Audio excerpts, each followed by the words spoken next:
My girlfriend's best friend threw me down the stairs and manipulated her into breaking up with me. He then tried to burn my house down and assaulted me, so I got him imprisoned. I was discharged from special forces after a mortar shell injured my leg, and back at home, I reconnected with my high school sweetheart. I was at her place one night when I woke up to someone climbing the stairs. I got up and pulled out my shotgun, and in response, the guy screamed my girlfriend's name. Turns out he was her brother. Well, he wasn't actually her brother, just a junkie who worked with her years ago, and she once gave him a cheeseburger to help his come down. He began pleading with her, saying he was evicted and needed a place to stay. Because this was her house, I had no say, and she agreed to house him. He was extremely disrespectful towards her during this time. He demanded she cook for him, do his laundry, and buy him groceries. Well, one fateful night he demanded I wash his dishes for him. I told him to fuck off and turned around to walk downstairs and out of the apartment. I was a few steps down when the door behind me flew open. He ran at me and pushed me down. I landed on my back and hit my head on the concrete. He then jumped on top of me, and I fought back. I grit through and got on top of him, then proceeded to start wailing blows on him. I honestly didn't care if I unalived him. Someone had to die, and it wouldn't be me. But then my girlfriend saved his life. She heard the yelling that was happening downstairs, and she came running and found me on top and wailing down blows on him over and over. She screamed for me to get off, and I did. As soon as I did, his mouth started running. Sister, he threatened to unalive me, and he attacked me and threw me down the stairs because I asked him to bring back the PS3. I honestly thought she might believe him for a moment, but thankfully, she knew that was lies. The neighbor's security camera outside backed that up. That morning, I took her to work. I took her 3-year-old daughter to daycare. One thing I need to mention is that my girlfriend had a 3-year-old daughter whose dad wasn't in the picture, and she was the sweetest and most adorable little girl ever. Anyway, after I took her to school, I went to work. I had to explain to my boss why I had bloody knuckles and why I was holding a cold pack to the back of my head. They offered to call the police so I could press charges. I told them no. My boss damn near ordered me to call the police or he'd put me on medical leave, to which I replied that I'd rather be on med leave than lose my girlfriend for calling the cops on her brother. It was made clear to me, under no uncertain terms, that I am a particularly stupid kind of eye-hole and that would come back to bite me in my butt someday. Well, he was right. Basically, brother gave her an ultimatum that either I leave and she dumped me, or he leaves and walks out of her and her daughter's life, which, to be fair to my ex, that loser had been the only constant male figure in her kid's life since she was born, so that would have been devastating for the gremlin, and she wanted to spare her that kind of pain. And so that meant I got the axe. Honestly, I'd have rather taken an actual axe to the heart, because what I actually felt was way worse. It's one thing when you're saying goodbye to the woman you love, but to have to also say goodbye to a sobbing little kid you wanted so much in your heart to adopt and make your own? I don't want to meet the man who can hold back the tears from that. That man scares me. I went back to my apartment. I put together a little box with the toys and keepsakes and clothing items they'd left behind and waited for the right time to bring it by her work. I was a broken man, but that little fucker, he wanted to kick me while I was down. He had mentioned a while ago he had friends who would kick my butt if they ever got the chance, and I always thought he was bluffing. Well, he wasn't bluffing. He did have some friends with rap sheets and bad intentions, and in the months that followed her and I breaking up, he put them to work. I woke up one morning to discover my car had been blocked up, the wheels taken off, and they had spray-painted stuff on my car after busting out my windows. What my insurance didn't cover cost me $2,500 in repairs. Police were called, a report was made. Surveillance footage was useless though. Faces covered, they wore gloves, so no prints, and it's not like they're rolling out the CSI to collect hair follicles off the deck for auto vandalism. 2 weeks later, an attempted arson attack on my front door. Someone wearing a mask and a hoodie lit a Molotov cocktail and threw it at my front door's welcome mat, and if it weren't for the apartment's fire sprinklers actually working, my apartment would have burnt down with me in it because I wasn't jumping from the third-floor balcony. That was a more serious crime. Cops were very interested in solving it, but again, no usable prints, face covered for the camera, etc. Then it was quiet for a month. My ex had reached out to me when she heard about the fire, and I told her I knew it was her brother, but I didn't have any proof. She said she'd say something to him, and coincidentally, nothing happened again for a while, until I guess cops came around asking to talk to him, because obviously I gave them his name as a person of interest. In the month and some change since our spat, she basically forced him to find some kind of work, or she was going to kick him out. So, he had gotten a part-time gig at an auto shop in town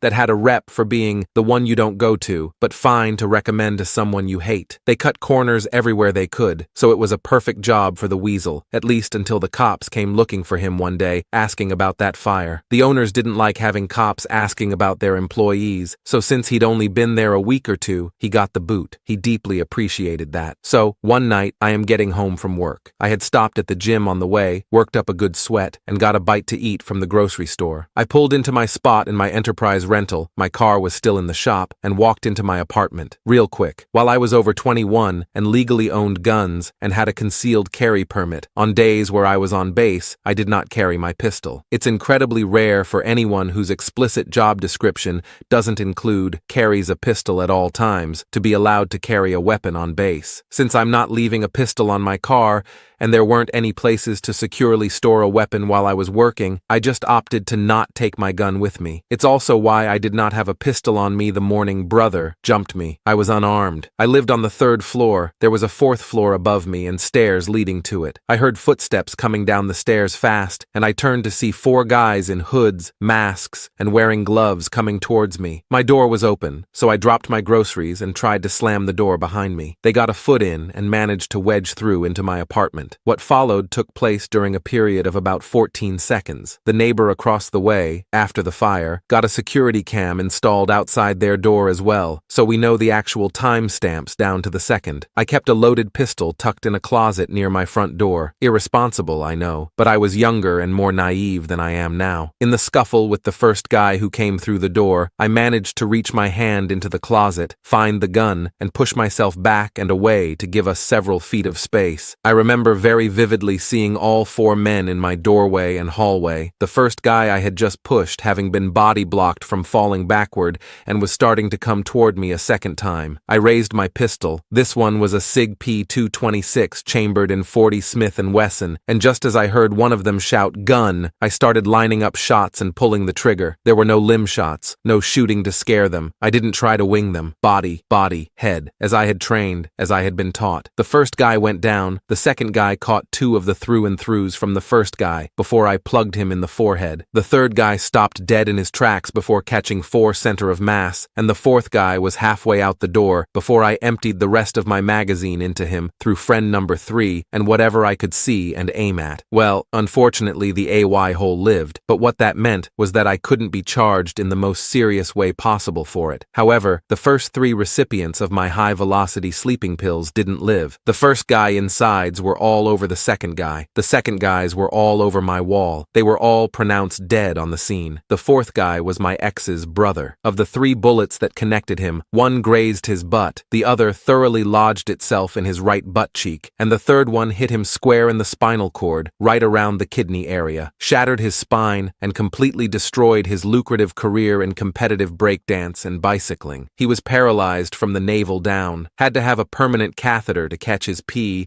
and a diaper for what was now the most useful byproduct he was capable of producing. He'd never walk again. He'd never sleep with anyone again. And when he was healthy enough to be discharged from the hospital, he was locked up in prison, given 3 charges since he caught the rap for his 3 buddies getting unalived. He was also charged with conspiracy to commit unaliving, assault, battery, and he even caught the reckless endangerment charges for me discharging my firearm in an apartment complex with another apartment across the hall from the open door I was shooting towards. He was never going to breathe free air again. I would like to say that this ended up happily ever after, that she took me back, that we got married, and I adopted her little one, and we had a couple spares of our own. But she didn't. Within 24 hours, she declared that she was scared of me, that she did not want me anywhere near her or her child, that she'd call the police on me if she ever saw me near her home or her place of work, which sucked. I liked the target that she worked at. She called me every name under the sun. She accused me of sicking the cops on him to instigate a response, just so I could shoot him. She ignored the arson,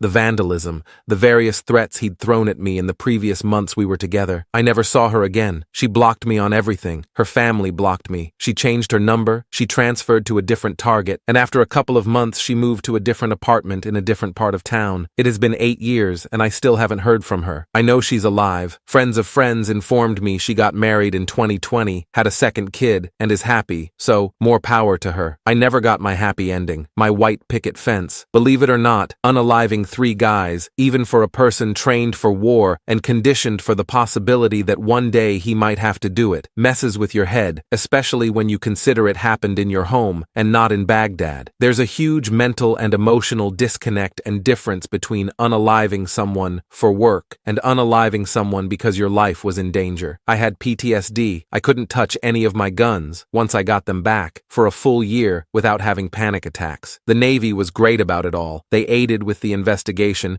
including that CO who called me the Apex Donut, giving his statement of that morning I got jumped. I was offered the chance to live on base with protective detail until things cooled down. I declined. 8 years. Since then, I've retired. I'm now working in the private sector. I have my own LLC, making great money doing cybersecurity and site security consulting. Occasionally, I go out boating. My partner of 3 years is the most loving, supportive person I've ever been with. I know they have my back no matter who tries to unalive me. We're talking about having kids before we get too much older. Life's good. But you know what really warmed my heart? Just the other day, a Google alert I set up 8 years ago triggered. It was brothers, first and last name, followed by the word obituary. It turns out someone in prison got sick and tired of the annoying white boy in a wheelchair talking so much crap and flexing on people, believing nobody would hit someone in a wheelchair. They used his wheelchair to unalive and used their shoes to finish him off with a few good stomps. Of course, it doesn't say that in the obituary. It says he was a bright and lovable lad when he was young, who fell into hard times in his early adulthood and landed in prison. The real surprise is apparently he is survived by a daughter none of us knew he had back then. So, sucks for her, but I doubt she ever got a chance to know him anyway. Honestly, that's for the best.